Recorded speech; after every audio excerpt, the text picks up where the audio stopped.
Up in Upper Manhattan during the middle of the 1930s, the atmosphere in a dusty cellar turned ice-cold the moment Bumpy Johnson stepped inside. It was a heavy, dangerous quiet. Around 15 men wearing pointed white masks froze, their hands darting toward the pistols hidden beneath their white sheets. They were holding a secret gathering in a deserted storage building right by the docks, thinking they were safe on the outskirts of his turf. The lead hooded figure rose from his chair with a sneer, starting to tell Bumpy he had just signed his own death warrant. But Bumpy cut him off before he could get the words out. What unfolded over the following 8 minutes became a local myth.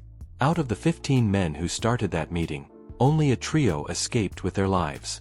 Those few survivors spent every day after that regretful that they were still breathing. This is the account of how Bumpy Johnson proved to those cowards that his home was a fortress, and he was the one in charge. To grasp why this happened, you have to look at the state of the city back then. The Great Slump had crushed the neighborhood. Half the people were out of work, families were being tossed onto the street, and children had nothing to eat. This misery gave the hate group a chance to move in. Most people think they were only a southern issue, but by that decade, they had cells in every major city up north. People had moved to the city seeking a better life, only to find the same old cruelty waiting for them. In this city, the masked men couldn't parade down the main streets without being attacked, so they worked like rats in the dark. They sent scary notes, lit fires on top of buildings at midnight, and trashed local shops. The police looked the other way because many of them were part of the group. By late winter, everyone was living in fear. Preachers carried pistols, and moms wouldn't let their kids walk alone. It felt like the bullies were winning. The only person who wasn't scared was Ellsworth Bumpy Johnson. He was a young man in his late 20s who had spent a decade building a reputation. He wasn't just a tough guy running the local lotteries, he was a guardian. If a greedy property owner tried to kick a poor family out, Bumpy was the one who covered their bills and kept them safe. Whenever dishonest patrolmen tried to extort local shopkeepers, Bumpy made sure those officers were kicked out of the precinct. If rival mobs from downtown tried to invade the area, Bumpy ensured they left in the back of a medical van. To the folks on the block, Bumpy Johnson was more than a lawbreaker, he was a shield. He was a man who had spent his life in the trenches and survived stints behind bars, learning early on that you don't ask for dignity, you demand it. So, when the hooded cowards began bullying his people, Bumpy took it as a direct insult. The evening of February 6th, just 24 hours before the showdown, Bumpy was tucked away in a private booth at the Velvet Note, a lively music hall on 142nd Street. That's when his top scout, Julian, stepped inside. Julian had a complexion light enough to blend into white crowds, making him the perfect spy in a town split by race. Julian looked on edge. He told Mr. Johnson he had urgent news. Bumpy signaled for him to take a seat and speak up. Julian explained that he'd been shadowing the hater Bumpy had flagged, the one responsible for dropping off those threatening letters. His name was Arthur Sterling. After 3 days of surveillance, Julian finally hit pay dirt. That night, Sterling met up with a group of men driving high-end sedans. Julian watched them disappear into a derelict factory near the water, right on the border of the northern shipping docks. He tallied 15 individuals entering the building for a secret assembly. Julian slid a notepad across the table, showing registration numbers from out of state, places like Pennsylvania and Long Island. These weren't just some local troublemakers, this was a coordinated operation. Bumpy scanned the notes. 15 men in a secluded spot by the river. Far enough away to drown out any noise, but near enough to the highway for a quick getaway. He asked what they were carrying. Julian told him they had a massive timber cross, several jugs of fuel, and enough hardware to start a war. It wasn't just a discussion, they were prepping for a massive strike, likely targeting several houses of worship and storefronts at the same time. Bumpy sat in silence, his gears turning as he realized the group was moving from threats to full-scale violence. He looked at Julian and told him he'd done a hell of a job. He reached into his pocket, pulled out $200, and slid the cash to Julian. He told him to erase everything from his memory, that he hadn't followed a soul and hadn't seen a thing. Julian nodded, took the money, and vanished into the darkness, knowing exactly what kind of storm was brewing. For the next 2 hours, Bumpy sat in total solitude. His most loyal soldiers, men who had bled with him in the past, begged to ride with him. They offered to bring a small army and enough heat to level the building, but Bumpy turned them down. He told them this wasn't about who had more guns, it was about delivering a specific warning that had to come from him alone. His right-hand man, a tough guy named Detroit Slim, tried to talk sense into him, pointing out that walking into a room of 15 armed haters was a suicide mission. Bumpy just gave him that chilling, steady grin that usually meant someone was in trouble. He told Slim that their overconfidence was his biggest advantage, and that was why he'd be the one walking back out. On the night of February 8th, around 11:30 p.m., Bumpy moved through the city blocks by himself. He was dressed in a sharp charcoal suit and a dark-brimmed hat, with a heavy overcoat hiding his equipment. It was a freezing night, only 28 degrees, and his breath hung in the air like smoke. The streets were quiet, save for a few people rushing home to escape the biting wind. As he headed toward the docks, the scenery shifted from the lively brownstones to a bleak landscape of shuttered plants and hollowed-out buildings. This was the edge of the world, a place where the city hid its trash and where men who wore masks felt they could plot in peace. By 11:35 p.m., he arrived at the target, a massive, 3-story brick shell near the 145th Street Bridge. It used to be a garment factory until the economy tanked. Now, it was just a ghost of a building in a desolate zone where a scream wouldn't even travel a block. It was the perfect spot for cowards to hide, with easy access to the bridge if they needed to flee to the suburbs. Bumpy did a slow lap around the property. He spotted a couple of high-end Buicks and Cadillacs tucked in the rear alley, out-of-town cars that didn't belong in this part of town, just as Julian had reported. The front was boarded shut, but a service door at the loading bay was cracked open. That was his way in. Bumpy glanced at his watch one last time. 20 minutes before midnight, Bumpy stood motionless in the darkness for 5 minutes, just listening. From within the walls, he caught the low hum of conversation and the scraping of chairs. They were getting organized.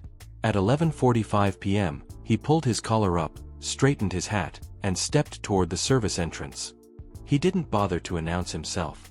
He simply swung the door wide and stepped into the room. The cellar was bathed in the flickering orange glow of oil lamps hanging from the rafters. 15 men draped in white sheets were huddled around a large table draped with maps of the local streets.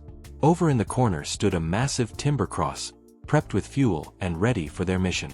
They were right in the middle of coordinating their strikes. Their leader, a man named Lawrence Vance who had traveled in from a wealthy suburb in Connecticut, was tapping on a map and giving orders. He told one of his followers to hit the neighborhood chapel right as the midweek prayer ended. Vance's voice trailed off as he realized Bumpy Johnson was standing right there in the entrance.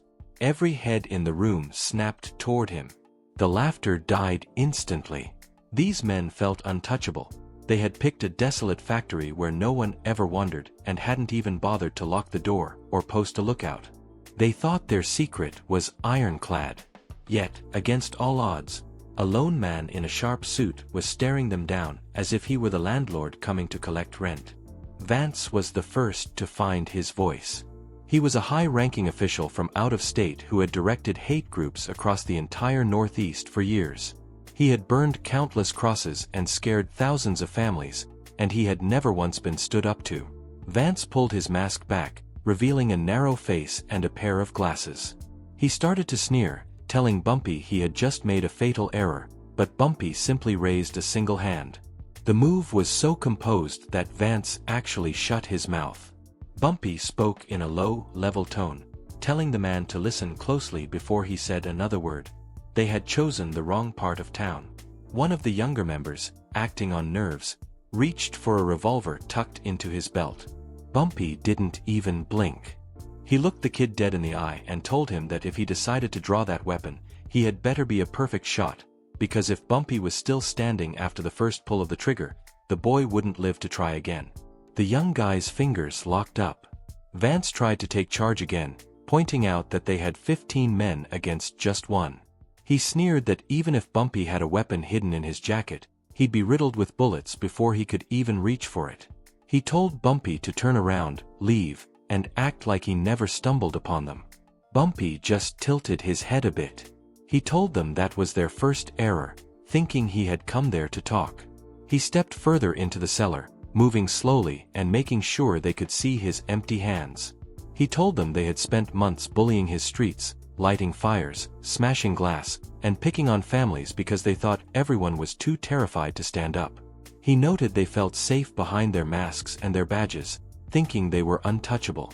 He took another step forward and told them they were dead wrong. Vance's bravado began to leak away. He started to say something condescending, but Bumpy cut him off without even raising his voice. He told the man to stop the disrespect and gave his name, Bumpy Johnson. He promised that by morning, every coward in a sheet across the country would know who he was, because the 15 men in that room were about to become a grim example. A big, burly guy with a thick accent stepped out from the group, growling that they didn't have to take this from him and calling for the others to finish him off. He didn't get to finish his thought. What followed was a display of pure, cold-blooded efficiency. Bumpy didn't move like a panicked man. He moved like a surgeon who had rehearsed every motion before he even entered the building. As the big man reached for his holster, Bumpy was already on him. A single, crushing blow to the neck collapsed the man's airway, sending him to the floor clutching his throat. The younger guy finally managed to pull his pistol, but his nerves were shot. He fired a panicked shot that missed completely, hitting the brickwork behind Bumpy. Without missing a beat, Bumpy grabbed an oil lamp off the table and hurled it. The glass broke right against the kid's chest, splashing him with fuel and flame. The oil flared up instantly, turning the white robe into a pillar of fire. The young man shrieked, tossing his weapon aside as he scrambled to smother the heat. Total mayhem broke loose. The group tried to scramble for their pistols or lunge at Bumpy, but he stood like a stone wall in front of the only exit. What these men failed to realize was that Bumpy Johnson was a master of close-quarters survival. He had been forged in the harshest prison yards, where there were no referees and no mercy. He had been taught by the most dangerous men behind bars that a real fight isn't about looking good, it's about ending the threat immediately. He targeted the pressure points that shut the body down, the windpipe, the joints, and the soft tissue. Vance, the leader, tried to bark out a command to flank him, screaming that Bumpy was outnumbered. But Bumpy didn't give them the chance. He lunged for that massive oak cross they had intended to burn. He gripped the heavy timber and swung it with the force of a wrecking ball. The wood collided with Vance's skull with a sickening crack, and the man dropped like a lead weight. As 3 more attackers lunged at him, Bumpy used the heavy cross to sweep their legs out from under them, sending them crashing into the brick floor. He moved through the remaining men like a ghost in the dark, his hands moving faster than they could follow. One by one, the hooded figures fell, their pride replaced by pure, unadulterated terror. When the dust finally settled 8 minutes later, the basement was a wreck of broken furniture and groaning men. Bumpy straightened his tie and adjusted his hat, which hadn't even fallen off during the struggle. He looked down at the 3 survivors who were still conscious enough to cower in the corner. "Go back to your homes," Bumpy said, his voice as cold as the river outside. "Tell your friends that Harlem has a king. And tell them if I ever see a white sheet in this neighborhood again, I won't just bring a cross. I'll bring the whole damn graveyard." He walked out of the warehouse and into the crisp night air, leaving the broken remnants of the group behind. The message was sent. From that night on, the hooded men stayed far away from his streets. They realized that while they played at being monsters in the dark, Bumpy Johnson was the one who truly owned the night. If you want to hear more stories about the legends who ruled the streets, subscribe now and hit the bell icon so you never miss a video.